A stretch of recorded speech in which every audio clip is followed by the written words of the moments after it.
selon le pays dans lequel vous résidez, à l'étranger, les remboursements médicaux vont se passer de façon différente et le niveau de remboursement va être différent, comme le coût d'ailleurs de la santé. Si vous êtes dans la plupart des pays d'Europe, plutôt d'Europe ouest, on va dire, vous allez être dans des régimes qui sont plutôt bien et qui vont vous permettre d'avoir un bon taux de couverture. Modulo, le cas de l'Angleterre, puisqu'on ne sait pas ce que sera demain du fait du Brexit. Donc il y a ici déjà un certain nombre de questions qui peuvent se poser dans l'avenir. Ensuite, quand vous êtes dans certains pays comme les États-Unis, vous avez depuis les lois dites Obamacare que le président actuel a décidé de modifier, vous avez une obligation de la part des entreprises de couvrir leurs salariés et de la part des salariés d'être couverts selon des polices qui sont tout à fait réglementées et qui sont définies au niveau des différents États fédéraux. Donc dans ces pays-là, vous avez une forme de sécurité sociale obligatoire.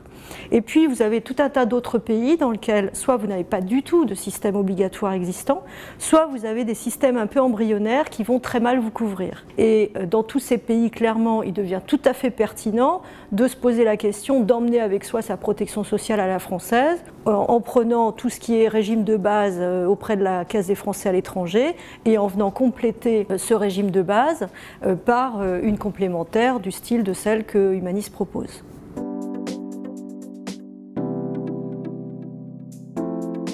Maintenant, ce qu'on observe, c'est que beaucoup d'expatriés attendent un retour en France à l'occasion de congés pour venir se faire opérer. Ils se sentent plus à l'aise avec le système de soins français.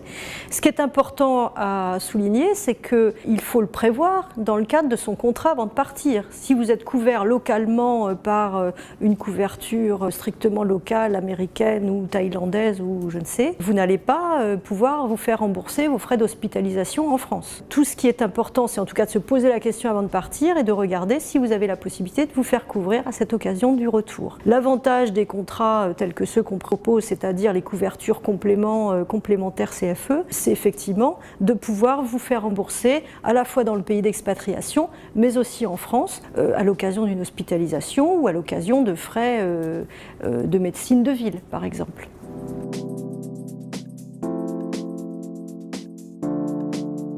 Au niveau du baromètre Humanis et la protection sociale des expatriés, on a toujours un défaut d'information. C'est-à-dire que les expatriés se disent par exemple à 60% insatisfaits du niveau d'information qu'ils ont en termes de retraite avant de partir. Ce qu'on voit également, c'est qu'on a atteint un effet de plateau. Il y en a 45% qui nous disent s'être préparés en protection sociale avant le départ. Or, ce qu'il faut retenir, c'est que si vous souscrivez vos contrats après le départ, vous allez éventuellement avoir des délais de carence, vous allez également avoir certains questionnaires médicaux. En tout cas, ce sera plus difficile pour vous de rentrer dans des types de contrats à la française.